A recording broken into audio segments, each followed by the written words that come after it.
Hello everybody. Welcome back to my channel. Today's video and Blind Woman anticipates.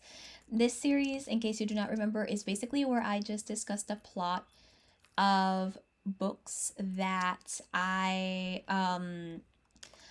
really like or am excited for, and talk about it, talk about any predictions, talk about it in general, basically. So for this one, I am going to talk about Castles and Their Bones by Laura Sebastian.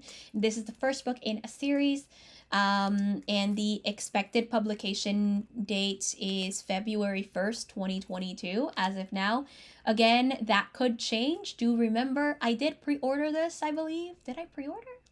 I gotta check if I pre-ordered this. I actually cannot remember if I pre-ordered. I really hope I did. But I am pretty excited for this. So, yeah. So here we go. Here's the description I have here from Goodreads. The plot: overthrow a kingdom. The goal: world domination. The plan: marriage. Trained from birth in espionage and seduction, the triplet princesses of Bohemia must travel to three distant lands to marry three princes and enact their queen mother's plan to rule from sea to sea. But when they arrive, each sister discovers her task is not so simple, and their mother's motives may not be what they seem. By the way, so I want to mention right now that this says, in Goodreads, it says that this book is 528 pages. So I'm actually pretty excited because A, it's a long book, and B, this book sounds extremely interesting. It's kind of just reminds me of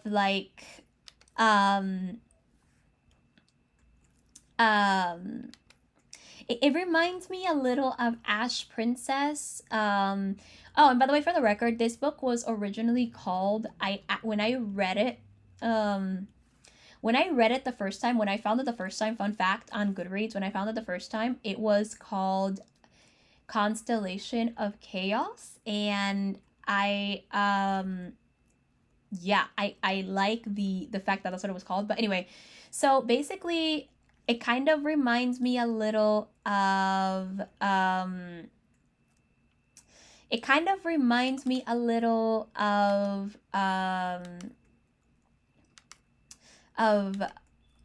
Ash Princess when Theodosia had to seduce Soren in order to get what she needed at the time. And she basically had to do that in order for that to happen. But I'm just like, I'm actually pretty excited for this because of that reminder. Another thing I want to mention is that this, usually in the books I have read, all the books I've read from Laura Sebastian so far, she has mainly written everything in one point of view, usually first person. There's a little bit of it's usually mostly also written in present tense. There's a little bit of a change in Half Sick of Shadows when she kind of shifts between past and present tense. She does present tense when it's like the present, but she goes into past when she's talking about when Elaine is going through flashbacks about her mother or other people, and she's going through, so she kind of shifts, but it's usually all one point of view, including Half Sick of Shadows. But this plot concerns three sisters, so I assume that she is going to be writing in each of their point of views. And if their task isn't simple, I am assuming there is going to be a lot of court intrigue, the same way that there was in her previous books, especially Ash Princess, because in Ash Princess, the court intrigue, oh my gosh, it was like right there. I am going to do a review of Ash Princess soon, hopefully.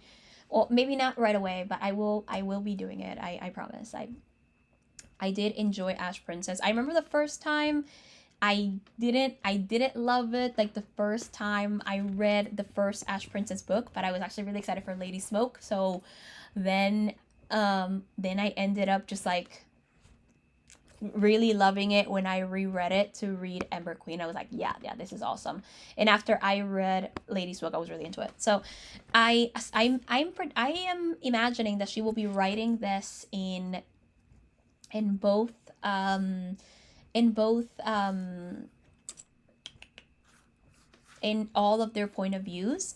So, and that there will be a lot of court intrigue in each of them. Perhaps none of them, the princes, are not going to fall too easily. One or so might, but I also think that maybe the kingdom politics might make it difficult for them to get a basically to get the people or the guys to fall for them. So I have a couple of, I think those are my main predictions. So, but I'm pretty excited to read it because I do like reading about court intrigue, seduction, and all that stuff. It's actually very interesting and exciting to read about it. So, I'm genuinely excited. I think it'll be really fun. I think it'll be really awesome. I think there'll be a lot of court intrigue. One of the things that Laura Sebastian also does really good is world building. So, I'm curious to see how she's going to build this world and how their mother is going to be, because it looks like their mother might be the villain. So I want to see how she's going to build out this villain.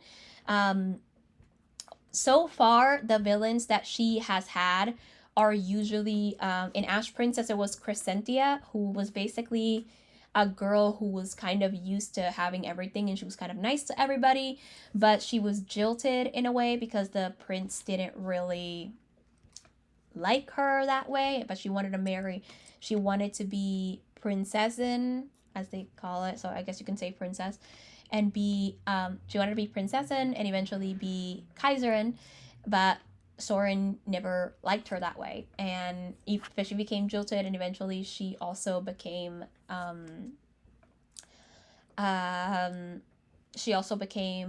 Theodosia's enemy when when they did everything they had to enact. So and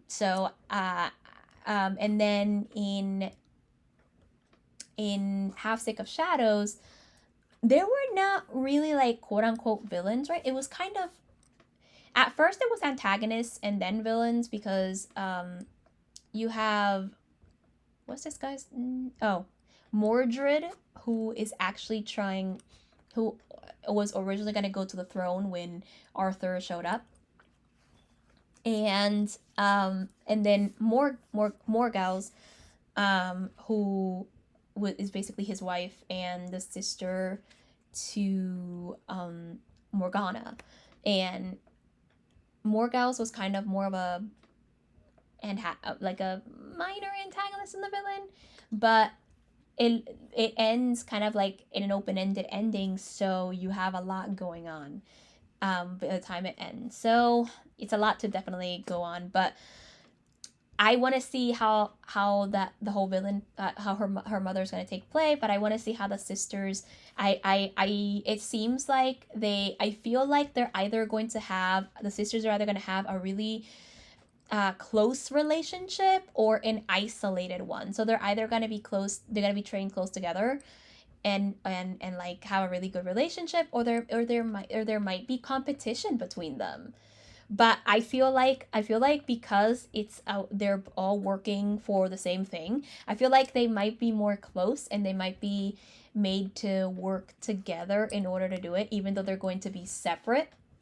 It's either that, and if they're separate, they maybe they got trained to know on each kingdom instead of like all of them at once to prevent them from working together.